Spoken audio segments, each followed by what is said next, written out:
we're going to talk about the senses right now. And this is the important part that we're going to kind of figure out. We did the experiments. We now have to sit back and go, oh, what does it mean? What did it tell us about it? So we did 4 of the 5 senses. So we talked about our sense of sight, we talked about sense of smell, sense of taste, and touch. And so let's first talk about the touch. This is, I think, given to you, but if you don't have access to it, let me know. But I believe it is in your assignment. But anyway, so here we go. So here is the 2-point discriminator, which was that little detector that you were tapping on our skin to see your averages. Now, what I did was I looked at the averages of each of the classes, and then I looked at the averages of the whole. So I looked at each of the classes, and what you can see here is that some of them are more distinct and looking like the class averages. Like, for example, period F, this one here, it looks like a definite staircase line. Do you agree? Whereas period C, we have the average of your head, your calf and your neck being approximately the same, with only your calf being slightly more. That's interesting.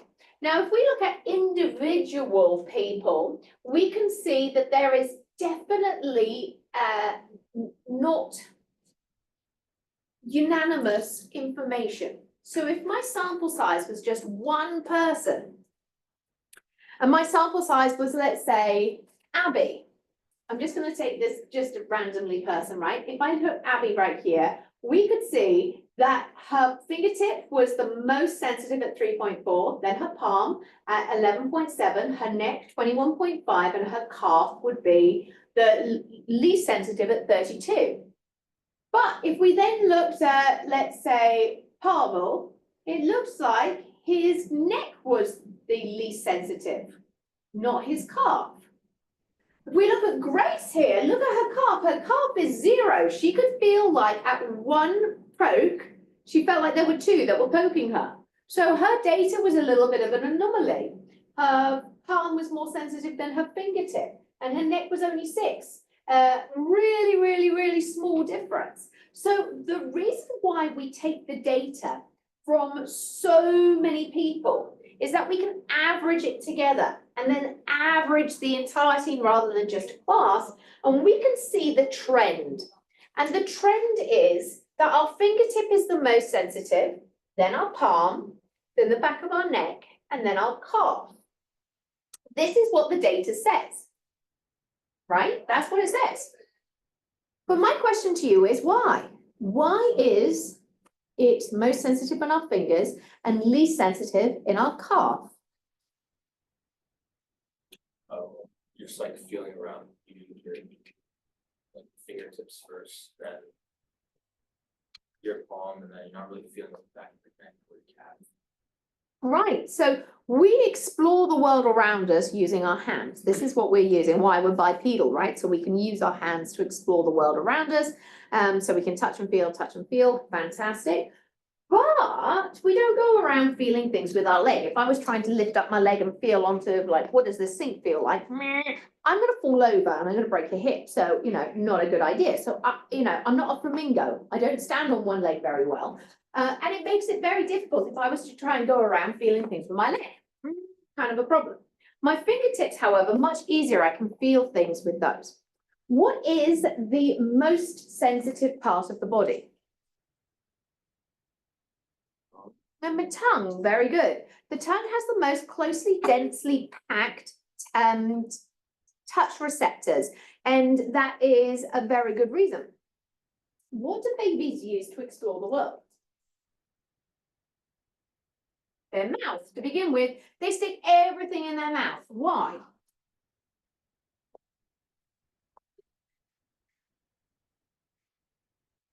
More touch receptors are in their mouth, and additionally, when babies are born, they don't know how to explore the world. They've got to explore and experience to be able to understand it, and their nervous system has to grow and develop. So initially, they put their mouth on a breast or on a bottle and they're able to get food and sustenance, and that dopamine in the brain releases and goes, hey, great job, do it again, right? Because that's what dopamine says. And it tricks the brain of that baby into saying, when you put something in your mouth, it's a good thing, you get rewarded. Okay. And they can explore the world using their mouth because this is what they're getting the responses to. So what they put everything in their mouth is because that's what their first initial instinct is. And that's where they get food. That's how they're exploring, right? This is where their sense receptors are the most prevalent. Eventually, they start to feel things with their hands, and then they'll start to develop what those are used for. But in the beginning, they use their mouth, which is why, have you ever seen a toilet roll, the inside of a toilet roll? And they're very, like, about yay big, right? The rule of thumb is do not put anything around a baby that could fit inside the inside of a toilet roll, because they are likely to choke on it. So you make sure that all things are really chunky and can't fit down there so they don't choke on any items, because they stick everything into their mouth. Okay, so why do we not have sensory receptors on our calf muscles at the same response as our fingertips? We understand that the fingertips are used to help us to sense the world, and it would be difficult to feel with my calf muscle. But why do I not want my calf to be as sensitive as my fingertips? Bless you. Why would it be problematic?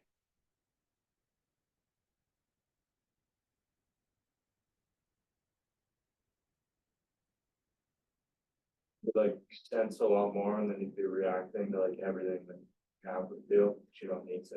Amazing, great job. That was lovely, thank you. So if you, bless you, if you have, would you like some tissues? Yes. Are you ready? I'm gonna see if I can throw them. 1, 2, 3. Oh, it's a good job you're a good catch, because I'm a terrible chucker. Well done. Sorry, that nearly hit you in the face. I apologize. All right, so here we go. Let's go back to it. Let's go. If I was a caveman, me go catch woolly mammoth. Oh, I'm gonna go run and catch that woolly mammoth. However, a saber-toothed tiger jumps out, rawr, and it's going to eat me. Run away, run away. Now, if I'm running away, and I'm running as fast as I can through the trees and the forests and the meadows, and my legs are being slapped with all the grass and the twigs of the trees, and it was at the same level of input of information as my fingertips, what would happen? Bless you.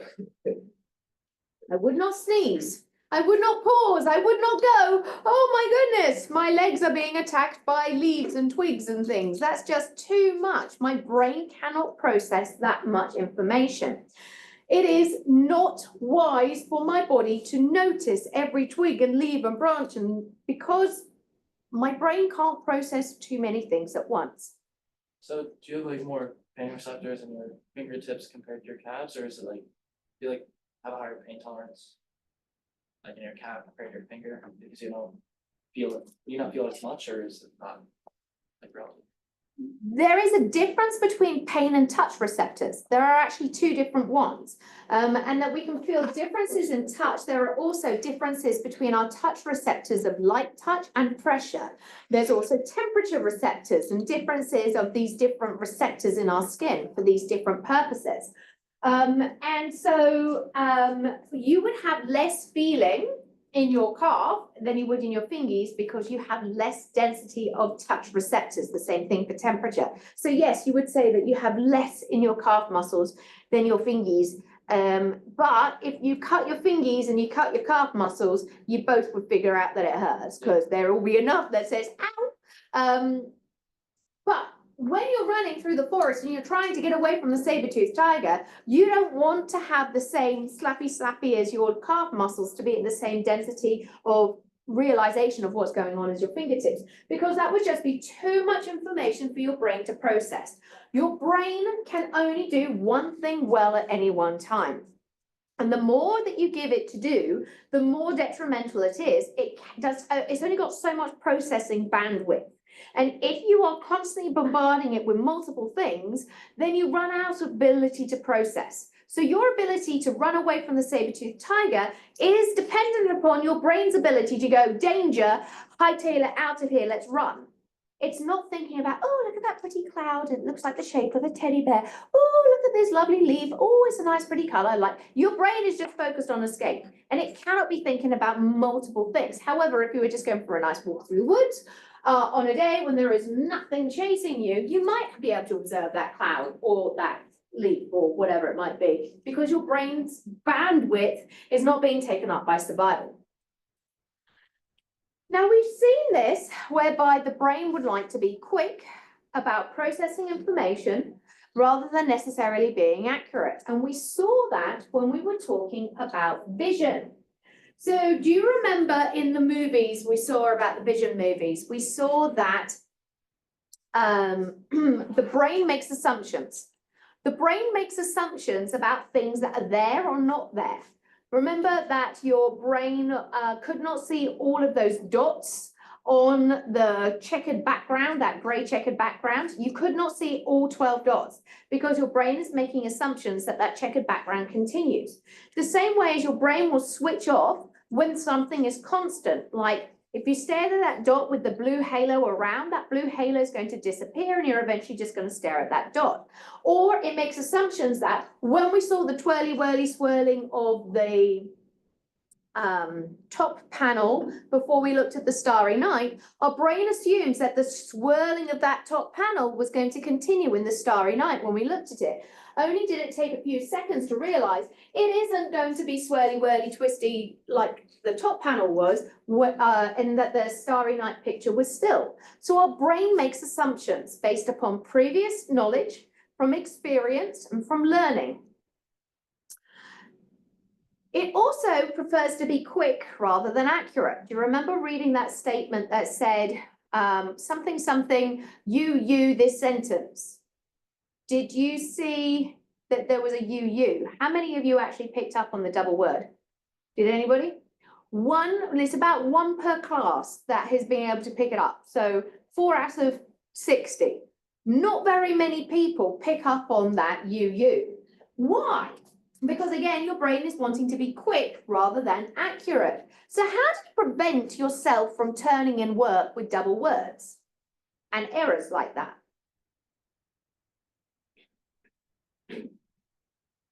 You take time to read through it. Hey, you take time to read through it. Very good. I like that. You proofread your work. And sometimes when you proofread, you don't pick up on it. So how can you improve the reliability of making sure you pick up on these errors and double words? Yes, proofreading is good. Pardon? AI. You could use AI, you could use Grammarly, you could use a spell check. But if you don't have any technology to your fingertips, quite simply, if you read it out loud and you read every single word, you are more likely to pick up on that you or double word or errors or grammatical incorrectness. Why? Because Makes sense. It doesn't make sense saying it, and like your brain is receiving it in a different form. boom, baby. So the more modalities you're using, the more likely you are to pick up on errors or to pick up on what's being laid down so you can remember it and receive it. So if you can receive it in multiple modalities, this actually does help with your brain processing because there's more likelihood of you understanding what's going on. Pretty cool. Talking about multiple modalities, let's talk about your taste lab. Okay, this was your take-home taste lab. And when you were putting your dots and crosses, like yes, ticks, yes, cross, no, on these tongues, if you were to look at somebody else's tongue, I don't know if you have the data in front of you, you can show somebody else, but if you were to look at somebody else's tongue, would it be the same as yours? No. What they used to find and what they used to say is that there were specific areas of the tongue that were destined and determined for taste. But they have now said, nah, there's too many people that don't have the same thing. So we can't say anymore that everybody tastes sweet at the very tip of their tongue. They do, however, still say that bitter is very much located in the back of your tongue because of the alkaloids, the poisons that it could be. And so it's more of a self-preservation to be able to taste these alkaloids, the poisons, these at the back of the tongue. And so it is more likely that you'll pick it up. Okay, so my question to you is, if I took a person who was originally from India, another person from Australia, another person from Chile, another person from Canada, and let's say a person from Germany, and I gave them all the same plate of food, would they taste it the same way? Probably not. Why? Does that have something to do with like the kind of foods that they're used to eating? Yeah, very good. So partly genetics, partly, there's two E words I want you to know, exposure and experience. So our brain is learning from experiences, and if it is the same time and time again, right, then you know that it is the experience and it's kind of like a set, that's what it is. Exposure. I never ate spicy food as a kid, right? That was not my thing. I had an aversion to it, so I wasn't ever exposed to it. My parents didn't ever make me eat spicy food, and now I really dislike it. I've never really got a taste for spicy food. I even don't like black pepper. I mean, I really don't like spicy foods. My husband, on the other hand, he eats things with spice in it, like big time. The other night, he was eating some kind of buffalo hot sauce on his chicken, and my eyes were watering from just sitting next to him. It was so spicy, but he ate it all up. It was so yummy, right? His exposure and experience with hot, spicy stuff is a positive thing. Mine, not so much. I have always found it to be too much for me, and I don't like it. But my experience has also influenced how I feel about certain foods.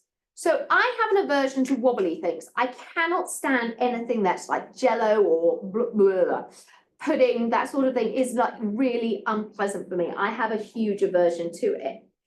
And that's because I had a bad experience in primary school with being fed wobbly stuff. I swear that's what the reason is. Anyway, this wobbly stuff is not my friend. I dislike it dramatically. And so anything that is wobbly, I won't go near. So I have an experience that has influenced my textural preference about food. I don't like it, don't want to be near it, right? So this exposure and experience has now influenced how I taste food.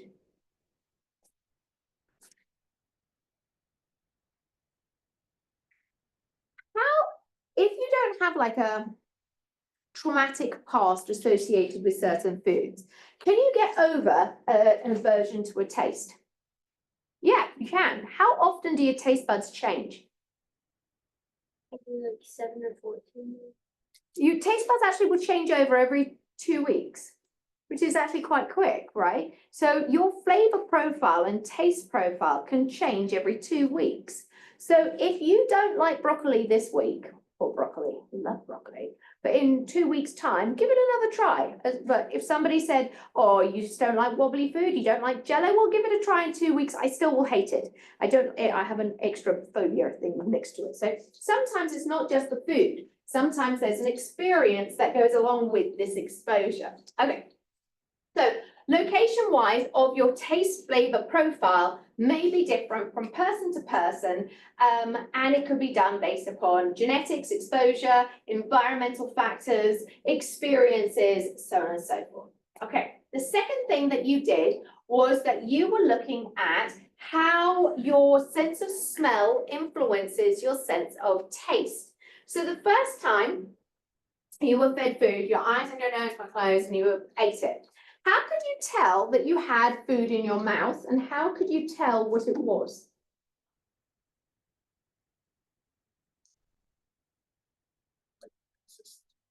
The consistency, very good. The texture or consistency of it. So if you get a food that looks and feels like a triangle, what could it be? Could be a Hershey's Kiss or a chocolate drop, right? Because they're kind of triangular like that. How about if you bit into something and it went, what could it be? A vegetable like a carrot, right? You know what it sounds like to break into a carrot, but could it be an apple? Did the apple produce lots of juice when you bit into it? Maybe that would be different. Well, how can you tell that from a pear? Oh, so texture alone cannot always give us the identity of the food. It certainly helps. When you had no nose, was that more difficult than when you had a nose? Yeah. And your rate of food choice was much less with your no nose than when you had your nose. And what we do know is that your nose plays a really important role in your sense of taste. How many senses of taste are there? 5. Salty, sweet, sour, bitter, and umami, that savory flavor. How many senses of smell are there? Thousands. There's loads of them. So when you get food, the first thing you do is you look at it, but that sight can be deceiving. Have you ever seen where they've got cakes, where they look like a remote, or it looks like moldy vegetables, or they've got these fake cakes that look like, I don't know, a shoe? And you're like, I'm not eating that as a shoe. And then they cut into it and it's this beautiful cake. And you're like, ooh, I might eat that. But your brain's like, but it's a shoe, but it's cake. And so now you have this mental like, oh, So sight can be deceiving. Have you ever seen those grapes that taste of cotton candy? Yeah, has anyone had one before? Do they taste like cotton candy? Yes, weird. So you think you're about to eat a grape and then all of a sudden your taste flavor profile is like, this is cotton candy, this is strange. There we go. So sight, smell can be involved in this, absolutely. So if I brought out a big steaming brand new, straight out of the oven, hot pizza, and I put it in front of you, what would be your first thing to do? Look at it, and then, oh, it smells so good. You would smell it. That activates your salivary senses. Now, when you see adults on movies, or maybe you have a parental unit that does this, if they have wine and they taste the wine, they might pour a little bit of the wine in the glass and they swirl it around because they're looking to see how it clings to the glass. Then once they've swirled it around, they activate the odors. They stick their nose in the glass and give a great big deep sniff, and then they take a sip. This is where they are activating the bouquet, the smell of the wine, to drink down the smell of it so it can activate the flavor profile. So smell plays a really important role in your taste profile, which is why if you've got a stuffy nose or if you've got a cold, food tastes bland because your nose is all stuffed up and you can't smell anything. So very important. Okay. So smell lab, this is where you had your smell lab. And this is where, on the first, I don't take a chart of this, but I'll tell you, over the years, I've been looking at the data, and it has proven that on the first time that you do the smell, this tends to be the longest that it takes to smell. Smell, smell, smell, don't smell it. When you switch to the next hand, that next nostril, it's slightly less than the first one. Then, the next time you do a smell, that is even slightly less than the first one, maybe a little bit longer than the second smell. And then it would probably be better using the other trash liquor. Thank you, honey. And then the fourth time you do it, so it is the second odor on the second nostril, that tends to be the quickest.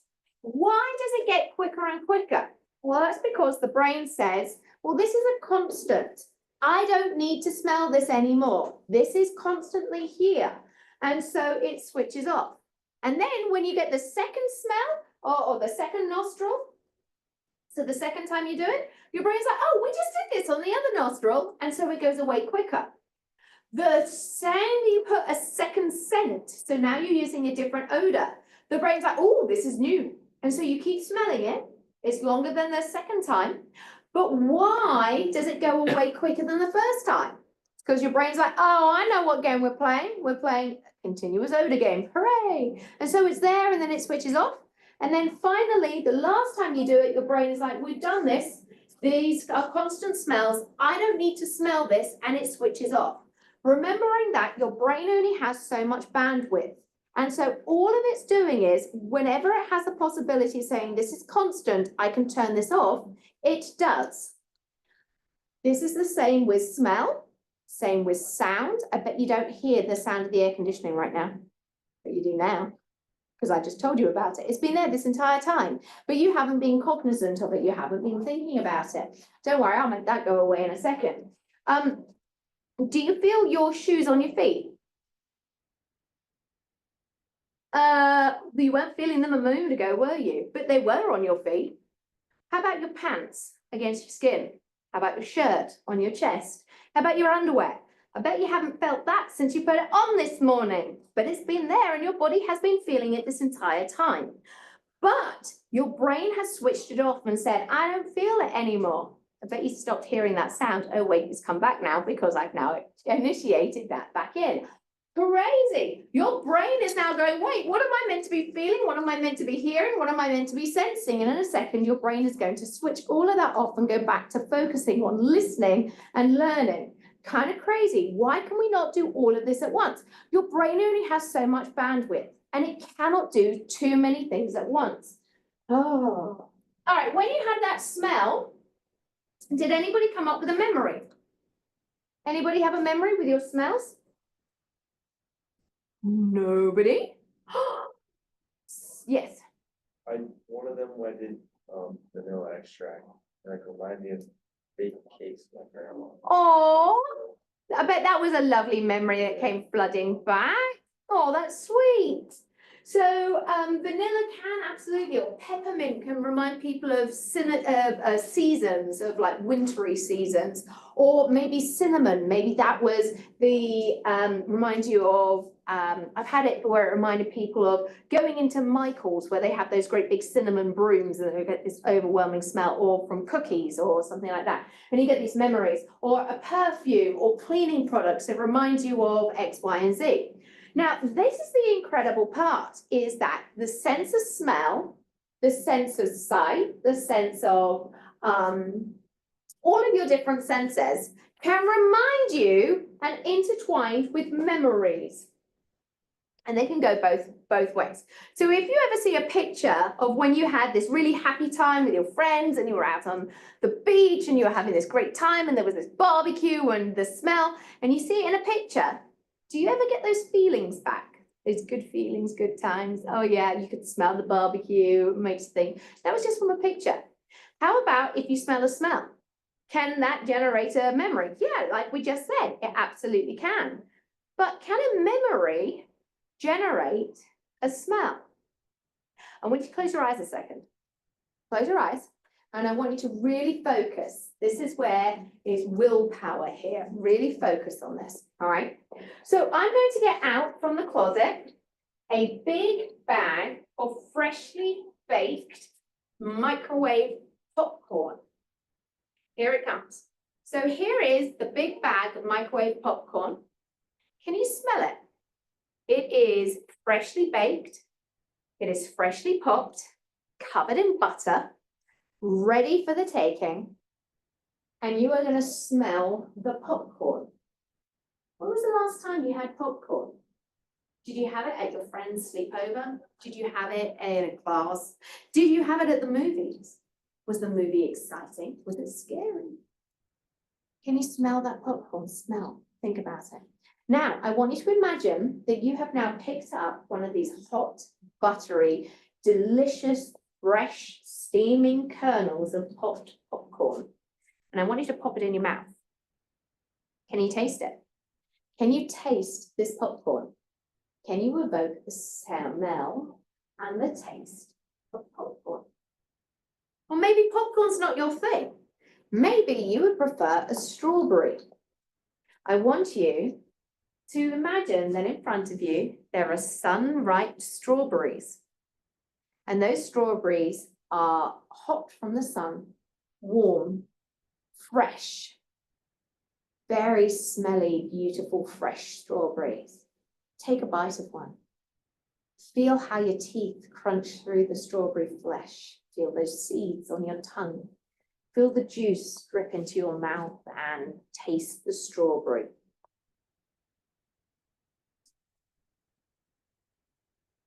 You fallen asleep or you just enjoying the taste? Did anybody taste either? Did anybody smell either? What did you smell or taste? You smelled the popcorn? You tasted it? Oh, now that was completely from memory. That was completely from memory that you can evoke a taste or a smell. It goes both ways. Isn't that fun? Whoa. Go home and do that on your parental units or family members and see what they can come up with. See what you can make them taste. It has to be something that is very strong and memory building, right? Like when was the last time you had popcorn?